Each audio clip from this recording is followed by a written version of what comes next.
Oh poeta, que nada explicas, pero gracias a ti las cosas se vuelven explicables. Sí, 1, 2 y...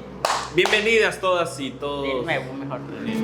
3, 2, 1. Bienvenidas todas y todos a este grandísimo inocurrente inconstante indisciplinado y rebelde podcast llamado AA, mi queridísimo amigo Andrés Tachiquini, directamente desde Sinacantán, y Andrés Domínguez, directamente desde la Albania Alta, desde más de 28 años, aquí en Tuxtla Gutiérrez. Andrés, ¿cómo estás el día de hoy? Que, dicho sea de paso, antes de entrar, quisiera decirte que a veces cuando me pasa, y me pasó también con el tema de inventario, que me gustó muchísimo, siempre en el momento cuando más quise dejarlo, es cuando más me daban motivos para seguirlo. Ya ves que llevamos como casi un mes sin grabar. Casi un mes sin grabar. Los últimos, este episodio y el penúltimo, sí, casi un mes nos vimos para poder grabarlo. Y fíjate que me encontré, o sea, varias reuniones tuve durante este mes. Y sí me llegaron como 4 o 5 comentarios diciéndote, ¿y cómo va el podcast? ¿Y cómo está Andrés? Y yo le dije, no manches, o sea... Ni puta idea en Lucander, güey. Sí, no, déjate tú de eso. O sea, a mí me gusta la idea de que hay mucha gente que sí lo ve. Sí. Y gente que de repente me dice, oye... Pero gente que ni se manifiesta con un comentario, que ni un like. Verdaderamente es... No es queja nomás. Pero para sí, saber quién es bien para mandar saludos. Claro, para mandarle un me gusta, me encanta. Porque justamente, y de hecho me pasó este fin de semana, porque yo estaba normal y de repente personas que acudimos como una fiesta, me decían, ¿y cómo va el podcast? No, y yo así de, ¿cómo va el podcast? Sí, ¿cómo va? No, pues ahí estamos grabando con Andrés cada vez que podemos. Muy interesantes los temas, me dicen, ¿no? Entonces, me parece incesante decir que pues nosotros vamos a tener la plena confianza de seguir con este bonito podcast para seguir como avanzando en los temas, porque creo que es el único espacio entre nosotros dos que sí podemos expresarnos como desde diferentes vertientes, ¿no, queridísimo Andrés? Creo que tocas un tema que ahorita se me viene a la mente. Creo que es un espacio también como, no sé si para desahogar temáticas, ideas, conceptos personales que uno también como... Inquietudes, mejor dicho. O sobre todo ahorita me viene a la mente que estaba viendo un podcast, creo que... se me fue ahorita el nombre del podcast, creo que alguno del centro del país, que hablaba, por ejemplo, que muchas personas hacían podcast porque no iban al psicólogo. Claro. Y yo así de que, chales, güey, ya me quemé, o sea... Claro. Para esta idea de que muchas personas a veces, para desahogarse, arman un podcast, ¿no? Yo. O sea que en lugar de ir con un psicólogo, era como de que, chales, güey, no manches, sí, claro. ¿no? O sea... Pero bueno, creo que también, como lo decíamos, tal vez no todos estamos en ese mismo barco, ¿no? Entonces, sí. Pero creo que también el podcast, este espacio para mí ha significado también como ponernos como al día, ¿no? Por ejemplo, de saber qué está pasando, qué opinamos, qué pensamos. El saber cómo estamos también. Ajá, de hecho, una compañera ahorita que comentó, ahorita se me fue el nombre, quedó de ver, pero comentaba, ¿no? De que no estoy de acuerdo, pero que claro. más importante conocer el punto de vista de otras y de otros, sí, ¿no? Sí, me acuerdo de ese comentario. Y precisamente, pues, ese es el objetivo del podcast, de este AA, que tal vez no sea como para dar comentarios decisivos, pero sí para puntualizar tal vez y posicionar ciertos temas o ciertos puntos de vista en el debate o el abordaje de ciertos temas. Y claro, Andrés, creo que tú le das mucho al clavo, y yo creo que entraríamos justamente con un tema que a mí me parece muy importante, que es el de Semana Santa. Ya pasó, pero ya pasó. Estamos grabando el 8 de abril. La Semana Santa fue el día del eclipse. El día del eclipse, por eso creo que nos reunimos.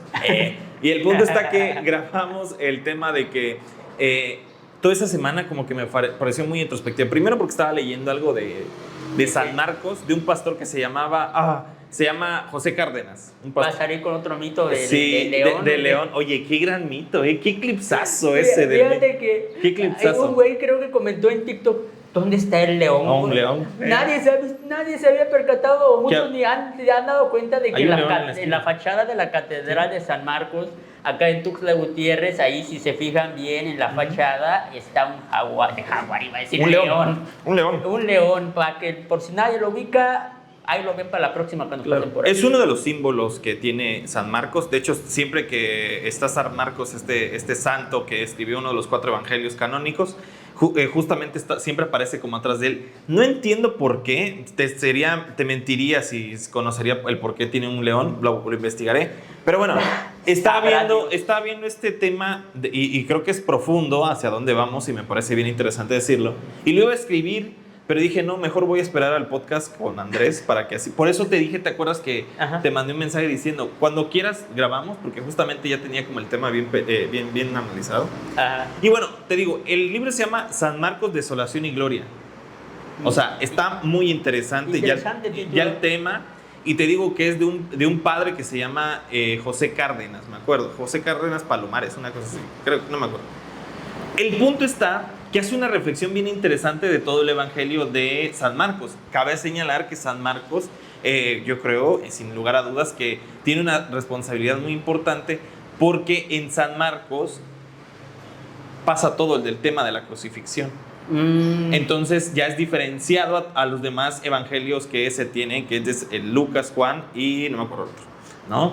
Y Juan. Entonces me parecía bien interesante y sobre todo la deducción a la que yo llegué y que creo que también empuja muchísimo al padre, y es que por eso creo que tiene mucha relevancia para Dante Alighieri en la Divina Comedia, que el séptimo círculo, sí, Dante Alighieri, grande, creo que de los mejores libros que se han escrito en toda la historia, sobre el tema de que el último círculo del infierno es de las personas traidoras. Ah, cierto. O sea, yo no he leído ese libro, pero vi en la película. Fíjate que yo sigo diciendo, o sea, que siempre hay como muchas cuestiones así de, claro, de que a cada círculo se vuelve más cañón, y mucha gente no ha comprendido el porqué. Más hostil, ¿no? Claro, más hostil. ¿Y por qué mucha gente no ha comprendido? Porque, por ejemplo, hay uno para los homicidas, ¿no? Y tú dirías, claro. Cada uno, ¿no? Y el punto está que el último es para los traidores. Y mucha gente, como yo también, como que no entendíamos por qué darle tanto peso a un tema de traición si yo te puedo traicionar, pero tú y yo tenemos nuestra vida. O sea, si yo te mato, por ejemplo, o tú me matas, pues dejamos de existir. Claro. ¿No? Evidentemente. Pero el punto es, ¿por qué una traición se volvería como algo, como lo peor que puede existir en este mundo? Y lo anota muy bien San Marcos, porque creo que me parece bien interesante. Porque San Marcos nos comienza a decir que en el momento de la crucifixión, Pedro lo niega, Judas lo traiciona, y sobre todo todos los discípulos desaparecen. Okay. O sea, técnicamente con un cierto grado de traición, pero sobre todo los hombres, la humanidad y la ciudadanía lo traicionan, ¿no? En una forma de decir que él se declara como legítimo hijo de Dios, ¿no? Y que, bueno, diferentes esferas justamente. De hecho, en algún momento dado del libro, el padre considera como un activista político a Jesús, ¿no? Bien interesante hasta dónde lo aborda. Ajá. Pero lo que más me llamó la atención fue justamente el tema de la traición. O sea, cómo en el momento más significativo de la historia, y por eso decía yo, pues imagínate, ahorita tenemos 2024, ¿no? ¿Y por qué 2024? Porque hubo alguien que se llamaba Jesús, y que Jesús antes y después de su nacimiento cambió todo. Bueno, claro. Pero como el tema de que la humanidad vuelve a tener el tema de la prueba y el error, ¿no? O sea, como que se equivoca, pues, o sea, ese era mi punto. No sé, ¿tú qué opinas, Andrés? Creo que ahorita hablar de Jesús es un tema, no sé si ya controversial, pero ya ves que también está este tema de que si realmente existió Jesús, claro, históricamente hablando, ¿no? Uh-huh. Y creo que ahorita lo que apuntas tal vez, si se supone que históricamente hay registros, ¿no? Sí. Lo que sí no se sabe era como también estos milagros o estas capacidades que se le atribuyen como sobredivinas, es lo que deja mucho en duda, ¿no? Entonces, creo que eso es lo que el dato que ahorita estaba leyendo, bueno, semanas atrás, ahorita en Semana Santa, hablando de eso, porque ya ves cómo se pone de moda cada dato sobre el Semana Santa, y creo que... Sí, ya ves que siempre salen como mitos de el santo grial y el que no sé qué. O que Jesús era moreno. No, y yo nada más apunto, antes de avanzar con los otros temas, es que yo soy ateo, o sea, no soy creyente de un Dios. Pero sin embargo se me hace muy ¿Pero interesante. ya leíste La Divina Comedia? Ya. O Ya, sea, fíjate que yo no he leído, ahí tengo el libro, y eso que lo tengo y lo compré y no lo he leído. es un gran libro, ¿eh? Pero lo que sí vi, no sé si has visto, hablábamos de Dan Brown Sí. el episodio. Sí. ¿Has visto la otra película que se basa en uno de los libros de Dan Brown que se llama Inferno? No, eso fíjate que no lo he visto.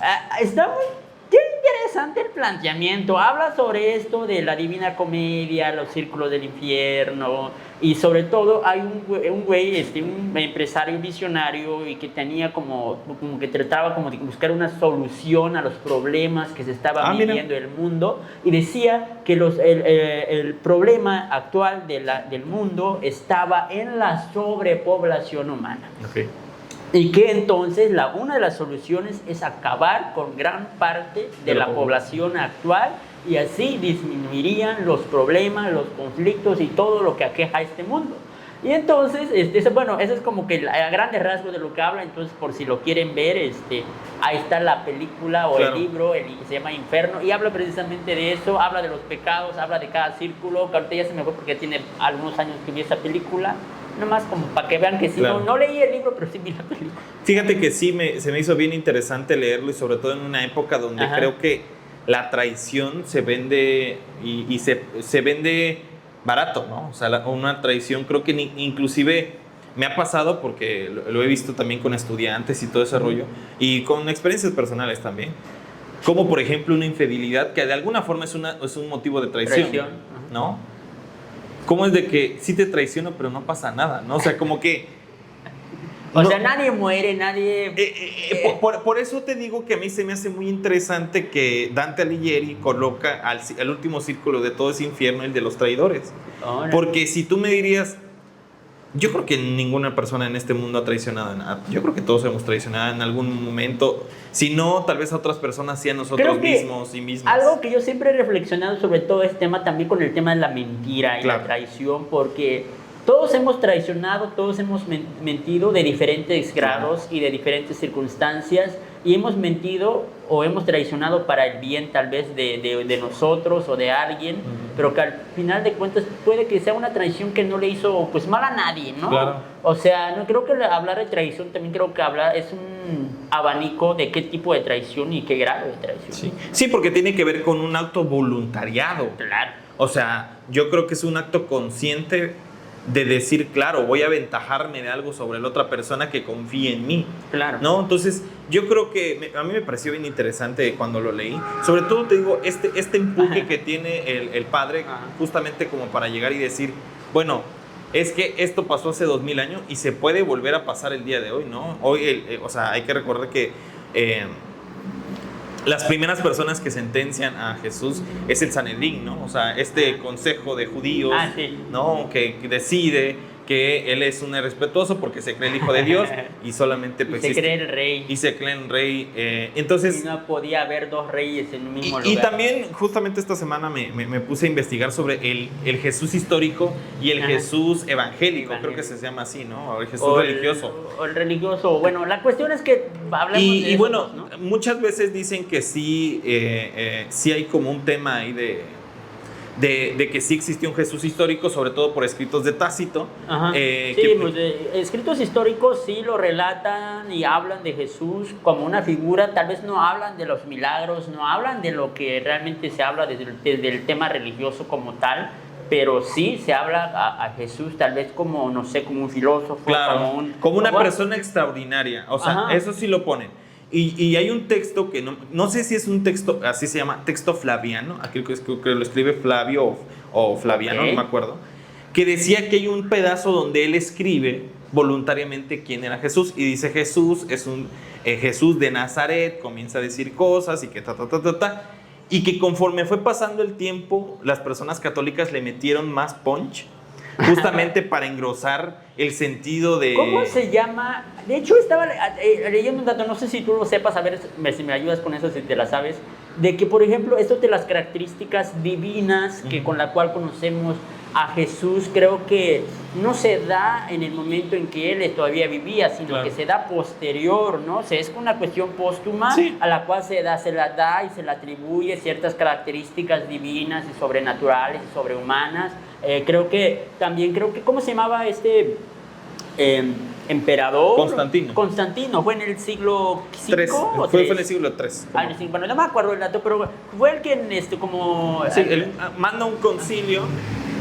Y el concilio decide que aprueba al cristianismo como la lengua autorizada, la lengua de Roma, como la religión de Roma. La religión. Entonces lo autoriza como una religión y creo que como una especie de asamblea hubo como un consenso para saber de quién es ese Jesús, cómo es ese Jesús, y ahí es como que se comienza a establecer y atribuirle tal vez por ejemplo, el tema de que podía hacer milagros, que era así, lo otro.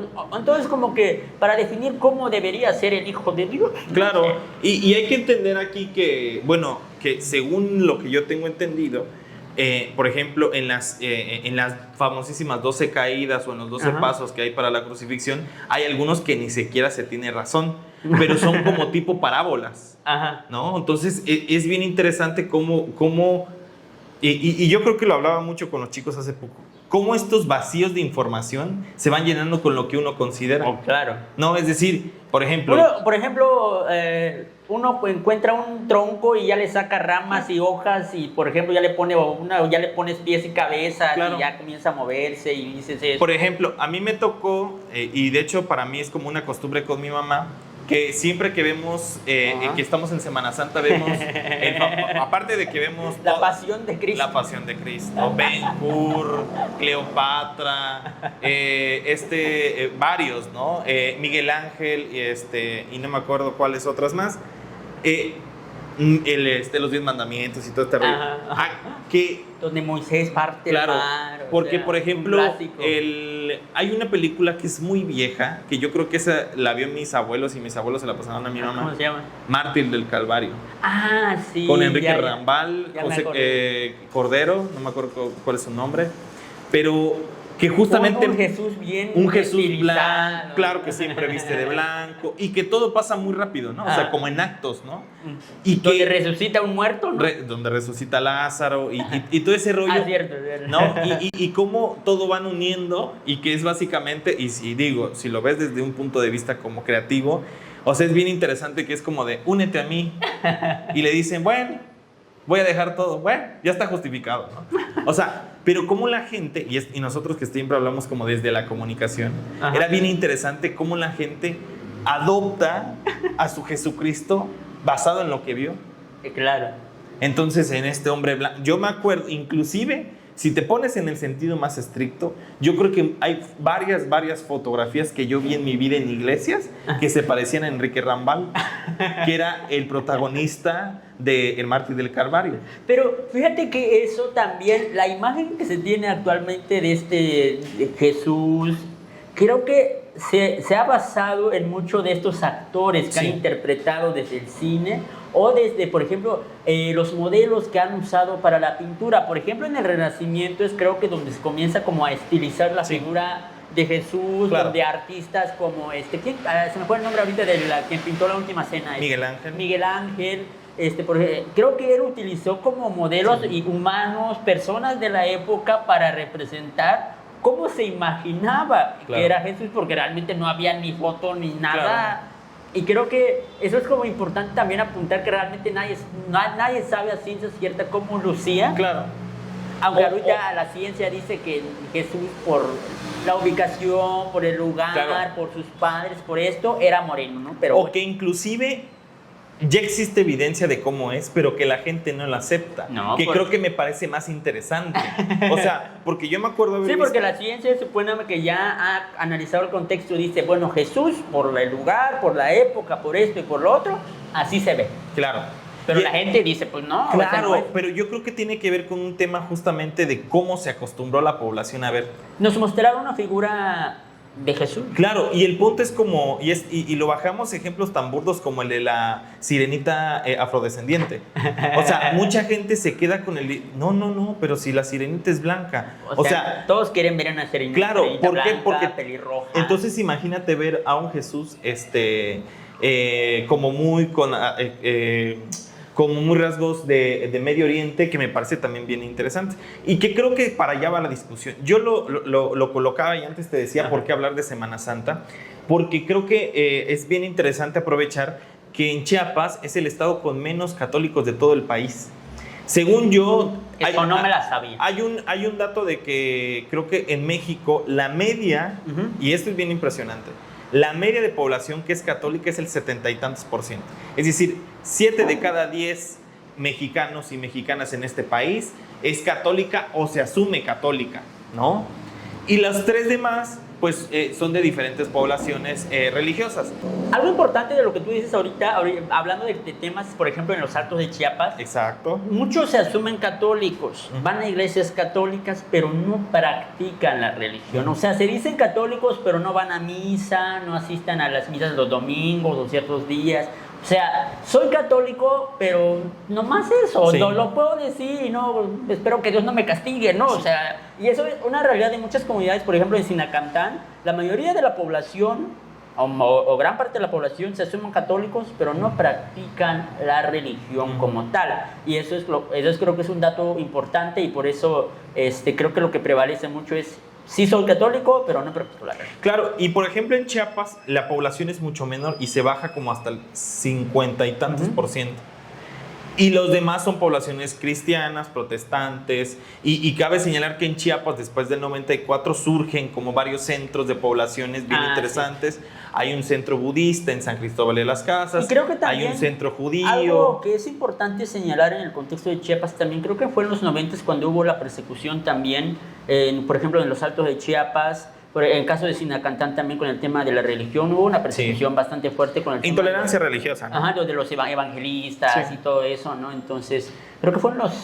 ¿no fue en el 90 y...? Sí, fue como en el 92, sí, por algo 93. por esa, ¿no? Porque recuerdo que en la comunidad donde yo, por ejemplo en Chiquinibaró, donde soy, recuerdo que me han contado como estos relatos de que cómo inclusive fueron y atacaron a las personas que ya estaban como profesando una religión, por ejemplo... no sé, que no fuera la católica, ¿no? Claro. Entonces, por ejemplo, me decía mi padre de que inclusive raparon a personas por profesar una religión distinta a la católica, o inclusive las mujeres fueron golpeadas. Bueno, todo un tema muy fuerte. Pero bueno, preguntándote así como a profundidad, ¿pero por qué crees que se deba esto? O sea, ¿a qué responde? ¿A miedo? ¿A qué quieres que responda? Creo que responde principalmente también porque es un ataque directo en el sentido de la religión, este sincretismo religioso entre lo católico y el mundo y la religión tzotzil, y también porque las personas que pertenecen a otra religión dejan de sumarse a las actividades de la comunidad o por ejemplo a las festividades, y aparte también las personas, por ejemplo, que ya no están ahí, comienzan a cuestionar las prácticas sociales y culturales de la comunidad, dicen que son cosas del demonio, y obviamente la población, que es mayoritariamente todavía los que practican esas cuestiones religiosas, sociales y políticas, obviamente no les va a gustar que les vaya a decir que están haciendo cosas del demonio, que son personas que ni saben lo que hacen, que son ignorantes, y de hecho sigue hasta el día de hoy ese discurso hacia las personas que realmente no son como de estas religiones protestantes, ¿no? Claro. Pero el tema es que ahorita sí ya se llegó como, bueno, se ha bajado bastante y creo que se ha logrado tal vez como, como establecer un acuerdo, ¿no? ¿Cuáles son los límites? Y por ejemplo, las personas ahorita que practican una religión protestante, por así decirlo, pues ya no están obligados a cumplir con ciertos roles, ¿no? Y a mí me parece, porque yo te había hecho notas justamente sobre eso, ¿no? De que llega y la comunidad les corta la luz, les despojan el agua, les quitan el terreno, justamente porque no sé, salen sorteados en la comunidad o la familia y la familia se resiste a no participar justamente en este tipo porque de... Porque va por turnos, por así decirlo. Es como de que a mí me tocó, ya le tocó a él y a ti te toca, ¿no? Y si no cumples, pues ahí vienen sanciones bastante fuertes. Y creo que lo mismo pasó con esto, porque ya como le dice, mi religión ya no me permite hacer esto, entonces ya no voy a cooperar porque son cosas del demonio, que lo otro, y la comunidad obviamente dice, pues, lo siento mucho, pero aquí se hace esto porque somos mayoría, ¿no? Y creo que es un contexto que vale la pena como mencionar, ¿no? Porque, sí, claro. Porque por eso vemos muchas poblaciones, por ejemplo, existe el nuevo Sinacantán aquí por Chiapa de Corzo, claro, producto de esas persecuciones por causas religiosas, o por ejemplo, muchos azancris, o bueno, en otras partes de Chiapas, ¿no? Claro, pero bueno. y yo lo cerraría, me parece bien puntual, sobre cómo este tema de la Semana Santa va cambiando y que se va volviendo cada vez dinámico. Yo me acuerdo que de chico en Albania Alta, cuando era Semana Santa no se movía ni una mosca. Ah, sí. Las abuelitas le traían, pero así. No se movía ni una mosca. Y el punto y era bien interesante porque, por ejemplo, era como de jueves, viernes santo, ni siquiera salías a la calle. No. Y yo me acuerdo, y conforme fue pasando mis tiempos... Un niño bien no hace nada en Semana Santa. Y el punto, porque mi abuela siempre amo mucho a mi abuela, y siempre me decía, son días grandes, hay que guardar. Que yo siempre he dicho y he sacado como este chiste de que mi abuela siempre nos decía eso para no gastar e irnos al río. Pues, o sea, ya ves que todo el mundo o se acostumbra a ir al río o algo. Y bueno, nosotros no íbamos justamente por eso, pero ni siquiera salíamos, ¿no? Pero ¿a qué punto voy? En el aspecto de que cómo se va transformando la dinámica, porque ahora, si tú sales un Viernes Santo, si bien no va a haber mucha gente, ya hay movimiento. Ya hay movimiento, o sea, ya hay actividad. Claro, hay cine, hay Vancomer, hay muchas cosas. Antes creo que estaba muy arraigado eso, claro, de que no hacer nada por respeto a nuestro Señor Jesucristo, ¿no? Y bueno, yo creo que lo dejaríamos ahí. Vamos bien el tiempo. Vamos ya cerrando. Sí, entonces, pues les agradecemos muchísimo. Quédense, creo que estuvo muy bueno este primer bloque. Y vamos a hablar de otro tema tan polémico como es el primer debate presidencial. Bueno, dejamos aquí el primer corte y regresamos. Claro.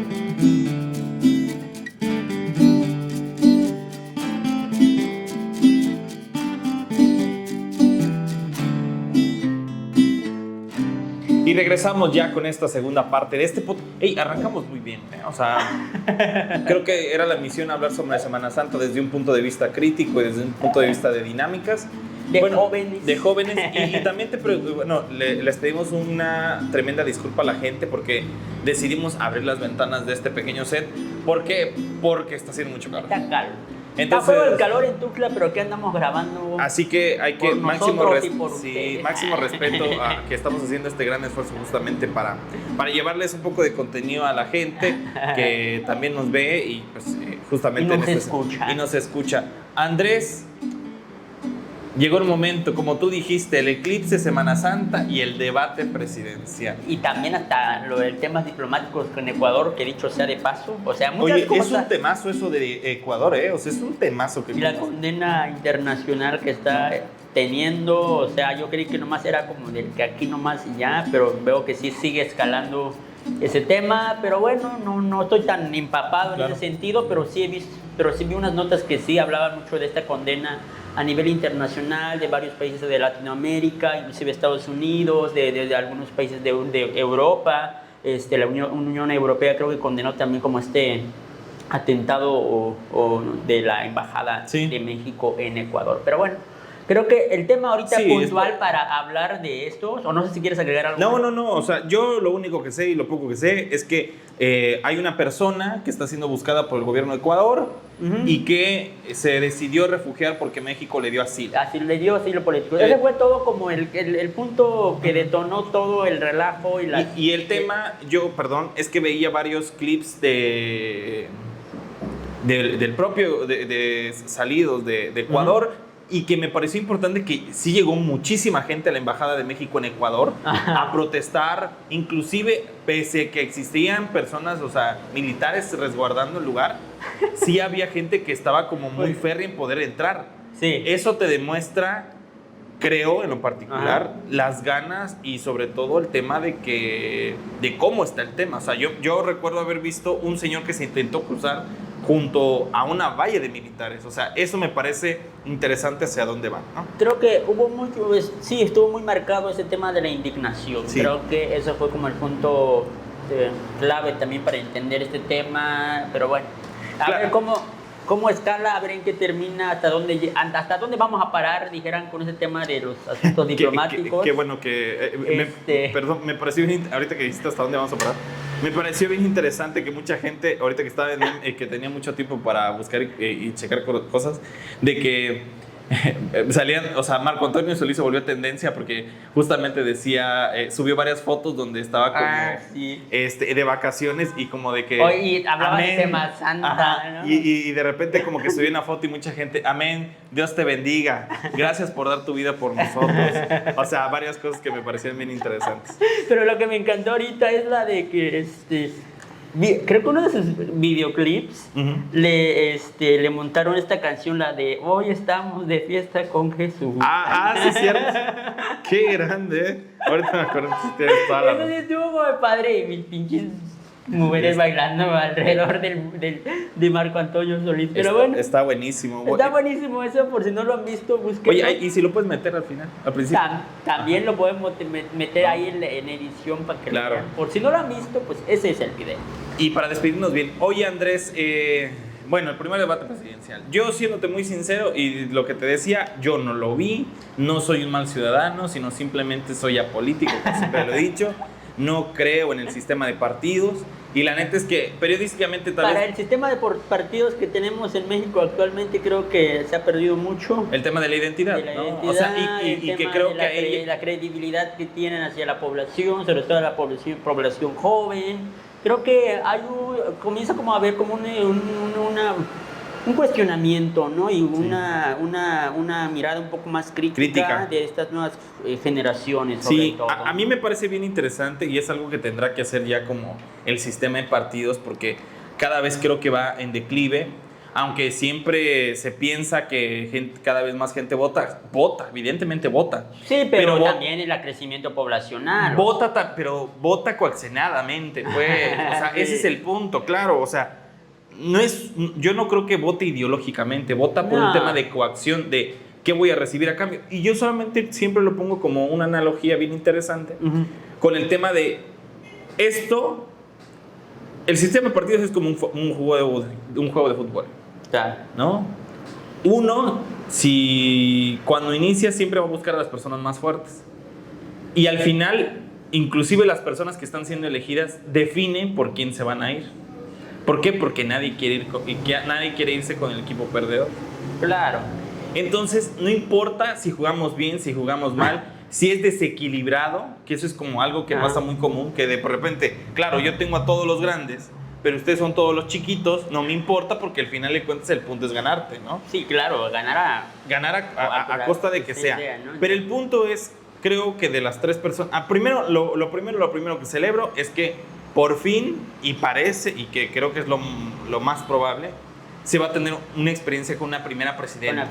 Creo que eso es lo único que a nivel personal me emociona, o lo que rescato de estas próximas elecciones es que todo apunta que vamos a tener la primera presidenta en la historia de México, que no debería ser...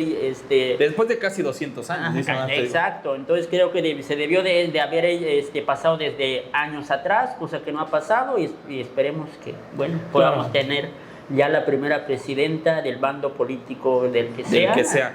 Eso es lo primero salvable. Lo segundo, definitivamente, que creo que sin lugar a duda, la gente le está poniendo mucho más atención. Sí, porque ha proliferado mucho el acceso a la información que en otros debates anteriores, tal vez, por ejemplo, hablamos de, si lo comparamos a un debate a inicios de los 2000 o en el 2000 o en el 2006. El de Calderón me toca solamente verlo en televisión y fue como de... Sí, porque fue en el 2006, apenas estaban haciendo las redes sociales. En el 2012 ya comienza a moverse las redes sociales, pero en el 2018 es como del que ya, boom, todas las redes. Que dicho sea de paso, a mí me tocó ver una publicación donde rescataban todos los memes de ese debate.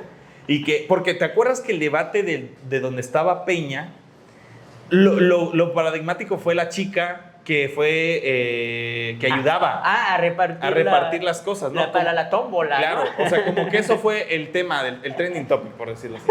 Y el de 2018, el de que acabamos de pasar, el de anterior, donde estaba Andrés Manuel. Ajá. El último debate de Andrés Manuel, que como ya lo habrán visto en los memes, es por primera vez luego de varios o 18 años, hubo un debate presidencial sin AMLO.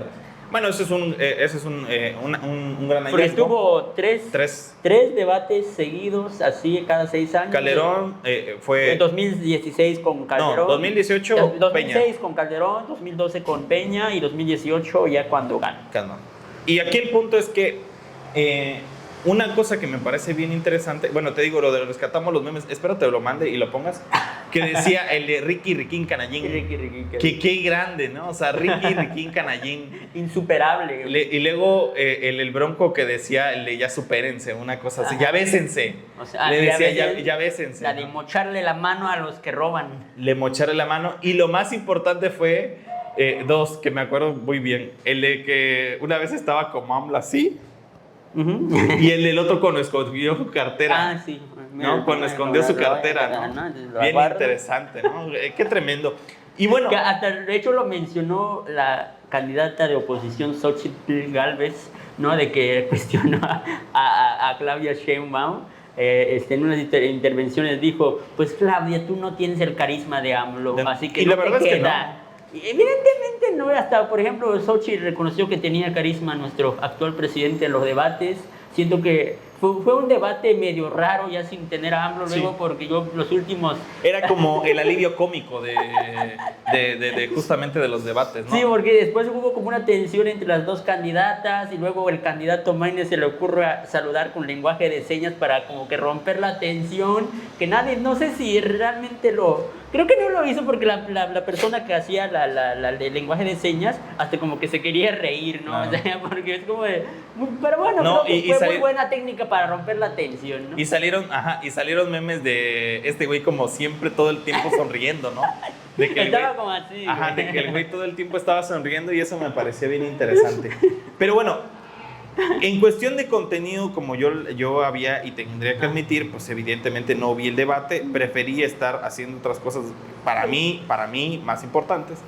Pues creo que no hay como... Pero algo que creo que sí rescato muy bien es que te digo, la atención de la gente estuvo. Y te voy a decir por qué. Porque hubo una cantidad de memes desmenuzados, o sea, desproporcionalizada. Sí, porque para que se viralice un meme debe de haber un contexto común, ¿no? Claro. Y entonces eso es lo que nos da como a entender qué tanta persona está al tanto de este contexto político, ¿no? Entonces creo que uno sepa, por ejemplo, son memes, ¿cuál claro. meme lo puede compartir? No, pues yo no comparto un meme que no entiendo para nada el contexto, o sea, ¿no? Claro, y a mí me parece, y esto como que lo resumen todo, en el tema de, justamente del pensamiento fantástico que hemos hablado muchísimo, de decir que se tiene tanta cobertura de los presidenciables y de las presidenciables, que todo el mundo llegó con algo, ¿no? Sí. O sea, Xochitl Gálvez llegó en bicicleta. Sí, y después dijeron que, la verdad me preocupó porque el debate terminó a las 10 de la noche. A ese punto voy, ¿no? Ese punto y voy. Tenía que regresarse bici. Y de repente,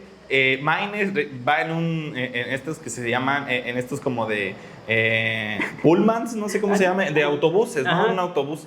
Y Claudia Sheinbaum se va como en un Centra, una algo cosa así, ¿no? Un carro negro, no sé.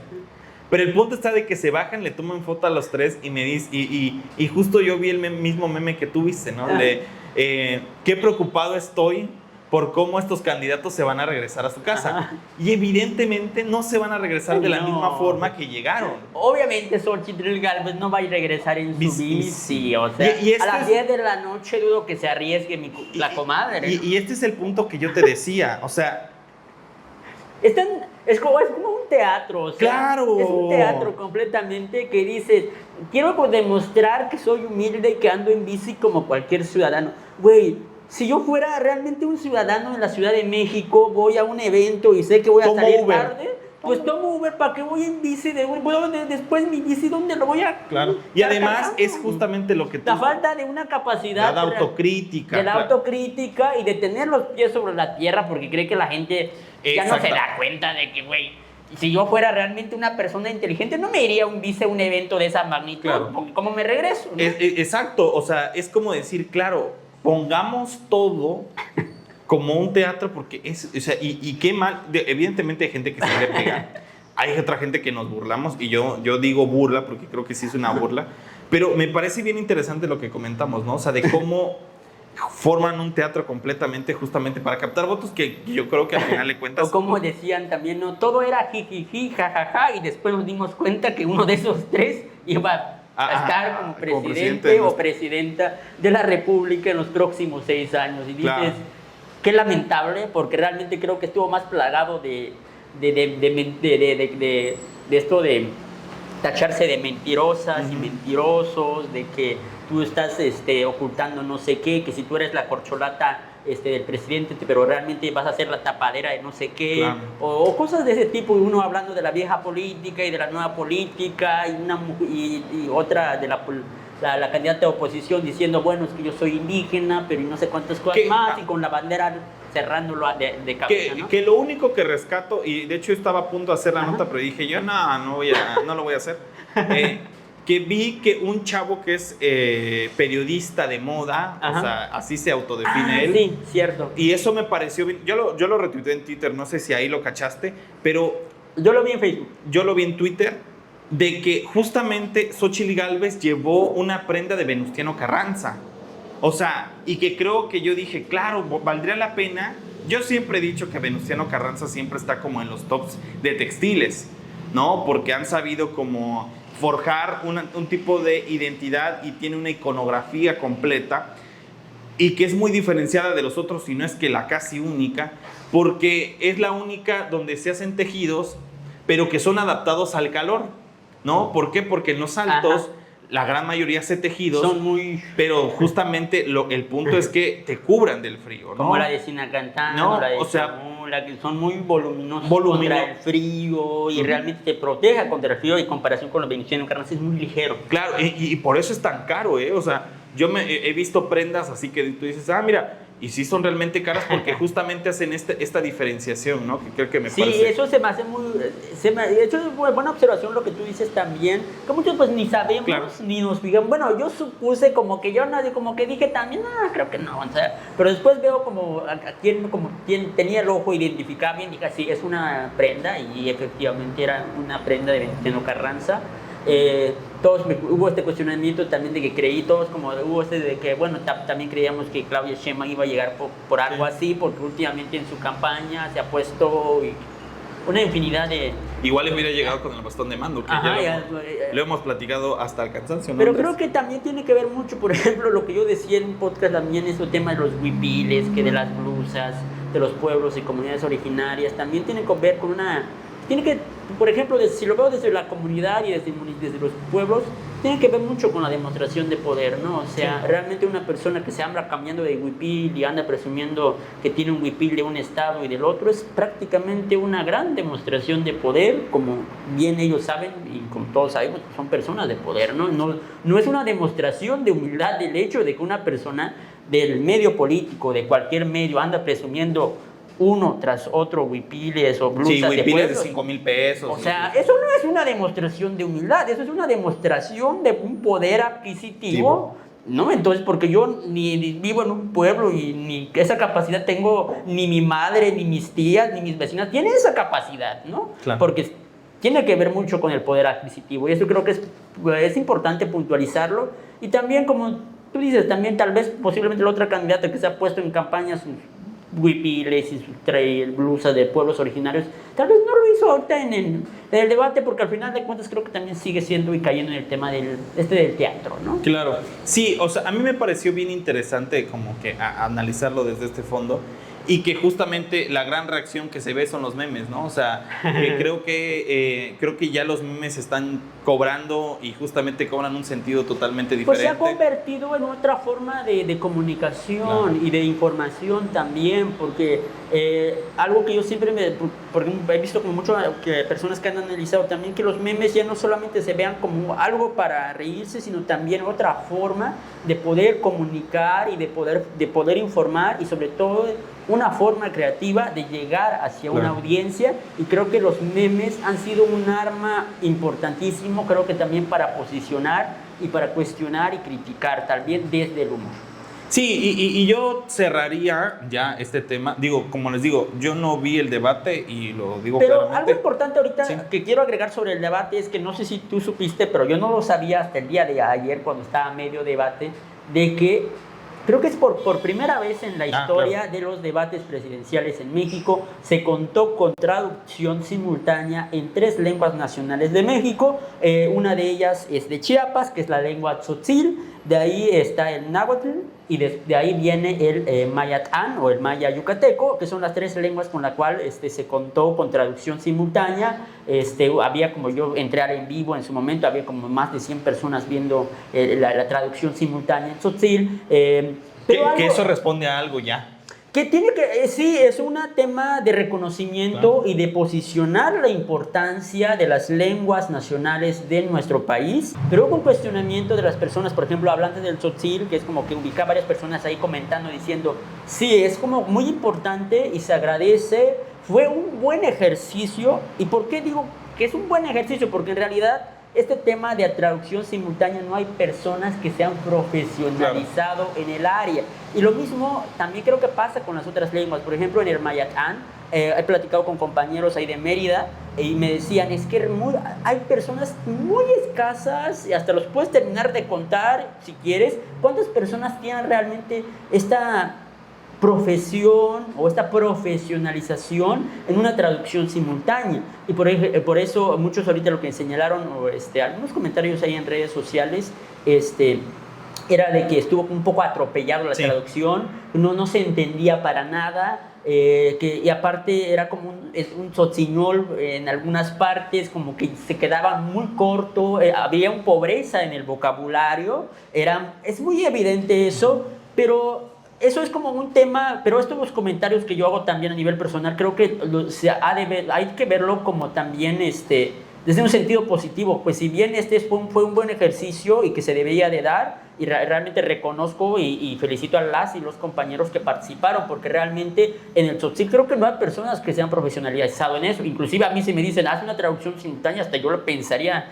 no sé si lo hubiera hecho mejor, igual o peor, no sé, porque creo que es una actividad que sí exige mucha capacidad de profesional. Y hay que tomarlo al menos hay que tomarlo como lo que se tiene que hacer, creo, en lo personal, que es un primer ejercicio que evidentemente se va a mejorar. Que paso significa un paso dado, y eso no descalifica de que si no hubo como que la calidad de la traducción simultánea, sí, evidentemente, porque no había una forma, es evidente para los que hablamos en tzotzil de que las personas que estuvieron al frente de la traducción simultánea no tenían experiencia en el área, pero bueno, eso no le quita el crédito y de que fue un avance, de que fue un buen ejercicio, y esperemos que esto siga adelante y que vaya mejorando. Creo que eso es lo que yo señalaría en este tema de la traducción simultánea. Y lo mismo, y también vi la del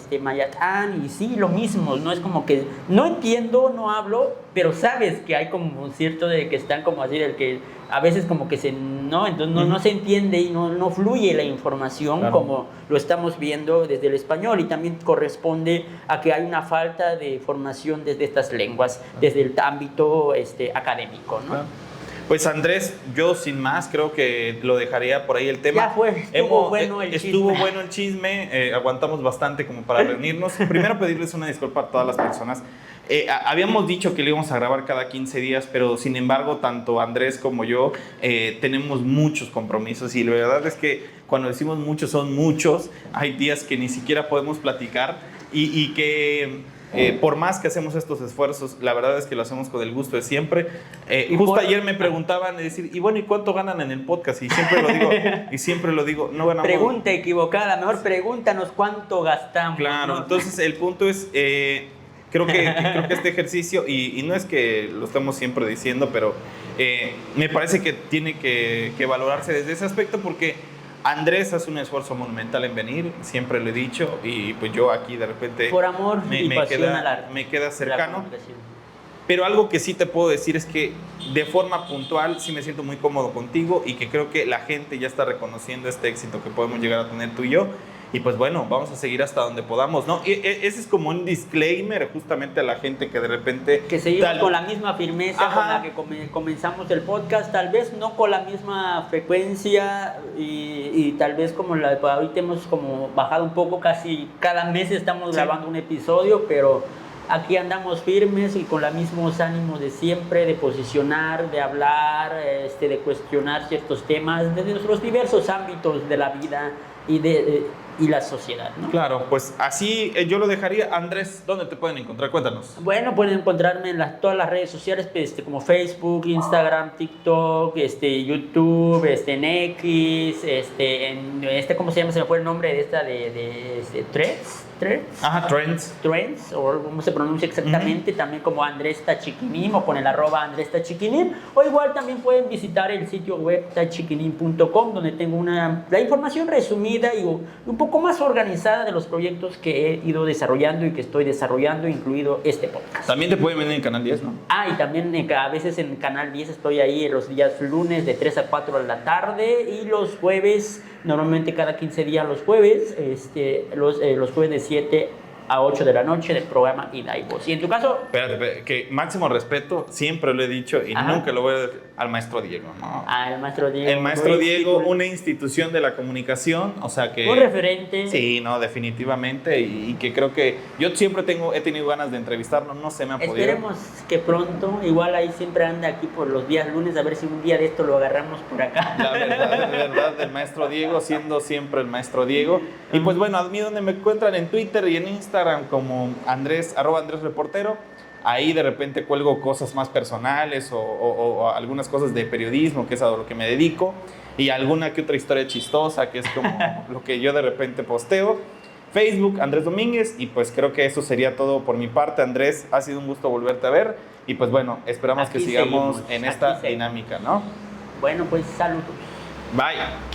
Y tengan bonita vida, decía el compañero en el episodio anterior. Sí. ¿Qué decía, para terminar, qué decía Arriola? O sea, el de los poetas.